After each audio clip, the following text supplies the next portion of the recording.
अब ये इस पॉइंट्स को अगर हम देखा जाए तो यहाँ पे एक आ गया है पॉइंटर एरो, जिसको हम क्या बोलते हैं, पॉइंटर। अब पॉइंटर में अगर देखें तो ये हमारे पास जिस जगह पे भी हम जाते हैं, जैसा कि हम माउस में एरो को यूज़ करते हैं, ये एरो वही चीज़ है। अब यहाँ पे आ गया स्केल इन, मैग्नीफिकेशन के लिए, ठीक हो गया, मतलब जूम इन करने के लिए। और ये नीचे वाला क्या है, ये स्केल आउट, जिसको हम बोलते हैं जूम आउट करने के लिए।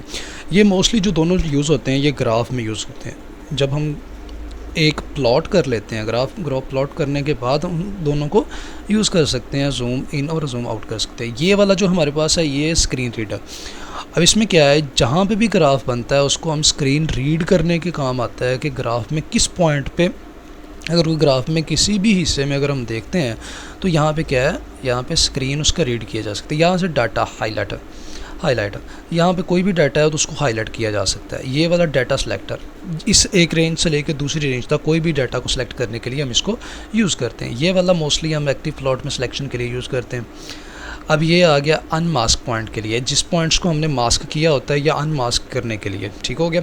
अब नेक्स्ट पॉइंट पे आ गया ड्रॉ डाटा को फ्री फ्रॉम डाटा ड्राइंग वो डाटा, हम खुद डाटा को ड्रा किया जा सकता है। यहाँ पे टेक्स्ट टूल आ गया, हम किसी भी डाटा के साथ कोई भी टेक्स्ट हम कमेंट्स पास करना है या कोई भी टेक्स्ट ऐड करना है वो ये लिख सकते हैं।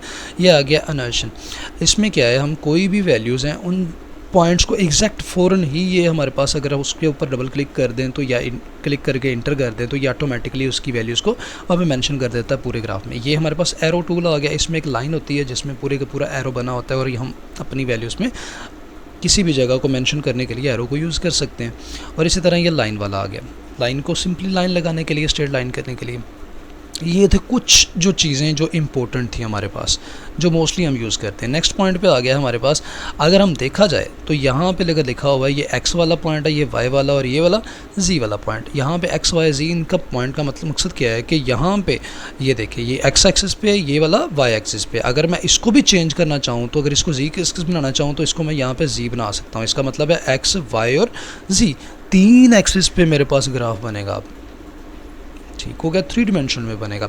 इसी तरह अगर नीचे वाली ये वाली लाइन देखी जाए, यहाँ पे हमारे पास फ़ॉन्ट साइज़ है कि फ़ॉन्ट हम कौन सा यूज़ करें। लेट्स सपोज कि मेरे पास नॉन पब्लिश पे आ गया। अब यहाँ पे बहुत से फ़ॉन्ट्स हैं, हम कोई भी फ़ॉन्ट्स को हम यूज़ कर सकते हैं, वो ऑटोमेटिकली वो फ़ॉन्ट हमारा क्या है चेंज, जैसे कि हम वर्ड में, एक्सेल में चीज़ों के फ़ॉन्ट यूज़ करते हैं, इसी तरह हम यहाँ पर भी इनके फ़ॉन्ट्स चेंज किए जा सकते हैं, ठीक है। अब एक्सेल में अगर यहाँ से पकड़ के हम साइज़ इंक्रीज़ या डिक्रीज़ भी कर सकते हैं, ठीक है। और इस तरह साइज़ भी इंक्रीज़ एक्स एक्सिस के अराउंड और वाई एक्सिस के अराउंड भी हम साइज़ को इंक्रीज़ या डिक्रीज़ किया जा सकता है, ठीक है। हालांकि बेसिकली अगर देखा जाए ये सारी की सारी ये एक्सेल वाली शीट ही की तरह की है सारी। अब नेक्स्ट पॉइंट पे आ गया ये मेरे पास फ़ॉन्ट साइज़। अब मैं इसको फ़ॉन्ट साइज़ में इंक्रीज़ भी कर सकता हूँ, डिक्रीज़ भी कर सकता हूँ, ठीक हो गया। अब मैं कोई भी वैल्यूज़ को इंक्रीज़ या डिक्रीज़ किया जा सकता है। अब नेक्स्ट आ गया मेरे पास बोल्ड। इसमें हमारे पास जितना भी डाटा है उसको बोल्ड किया जा सकता है या तो अनबोल्ड किया जा सकता है, ठीक है। अब यहाँ पे मैं सिंपली लिखता हूँ टाइम न्यू रोमन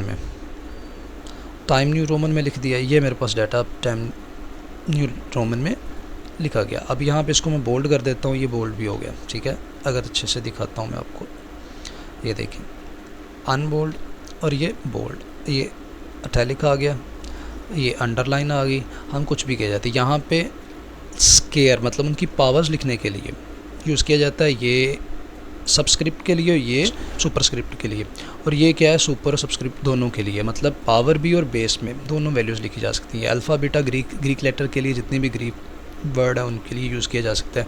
यहाँ पे फ़ॉन्ट साइज़ इंक्रीज़ किया जा सकता है, ठीक है। यहाँ पे डिक्रीज़ किया जा सकता है। ये सेंटर वैल्यूज़, अलाइनमेंट, जैसे हम एक्सेल में और वर्ड में हम देखते हैं कि अलाइनमेंट की जाती है, ये सेंटर पॉइंट में अलाइनमेंट कर दो, साइड पे कर दो, ये अपने हिसाब से सारी की सारी अलाइनमेंट आ जाती है। देखिए राइट साइड पे करनी है तो राइट साइड पे हो जाएगा, अगर लेफ़्ट साइड पे करनी है, सेंटर में करनी है या लेफ़्ट साइड पे करनी है, वो सारी की सारी अलाइनमेंट हम अपने हिसाब से कर सकते हैं। ये आ गया सेंटर पॉइंट, मतलब ये था हमारे पास लेफ़्ट राइट के लिए, ये हमारे पास सेंटर पॉइंट है अप एंड डाउन के लिए। ये देखें ये अप चला गया और ये बॉटम में आ गया और ये सेंटर पॉइंट में आ गया, ठीक हो गया। अब यहाँ पे आ गया हमारे पास फ़ॉन्ट का कलर। फ़ॉन्ट का कलर कोई भी हम रख सकते हैं अपनी मर्ज़ी के साथ, क्योंकि डाटा के अकॉर्डिंग किसी को डाटा डिफरेंट कलर्स में चाहिए होता है, किसी को नहीं चाहिए होता। अब ये क्या है, ये फिल कलर। अब इस जो बॉक्स है ये वाला, इसको हम फिल भी कर सकते हैं किसी भी कलर के साथ। ये देखें, किसी भी कलर के साथ इसको फिल किया जा सकता है। अगर देखा जाए तो किसी भी कलर के साथ फिल किया जा सकता है। यहाँ पे नेक्स्ट आ गया plate applied the pattern to the select the plot image. इसमें प्लॉट इमेज को सिलेक्ट किया जा सकता है लाइन बॉर्डर बनाने के लिए। यहाँ पे क्या है, लाइन बॉर्डर स्टाइल आ गया, किसका बॉर्डर का स्टाइल किस तरह का होना चाहिए, ये मोस्टली होता है ग्राफ में। अब ये आ गया उनके साइज़, ग्राफिकली जो हम डाटा को प्लॉट करते हैं उसका साइज़ इंक्रीज़ या डिक्रीज़ करने के लिए।